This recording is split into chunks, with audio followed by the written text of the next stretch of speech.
Hey everybody, my name is Marcus, and in this video I'll show you a simple way how you can get found on Google in weeks. Of course, it's going to take a little bit of time when you're going to write a blog or something. It's not going to be over day, and when you're writing in a competitive field.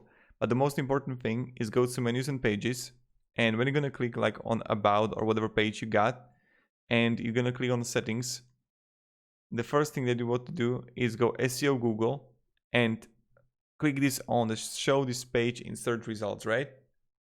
So this is what you want to have on. Then, like if you want to, you can change the last part, and definitely what they make this page unique, write a good description right here. And then I recommend like sharing your blog on Reddit, like having the other links on Facebook groups, etc. It can help you tremendously. So that's pretty much it. If you have any questions, guys, ask me down in the comments. I'll be really happy to help you and provide some guidance and support. And yeah, have a great day and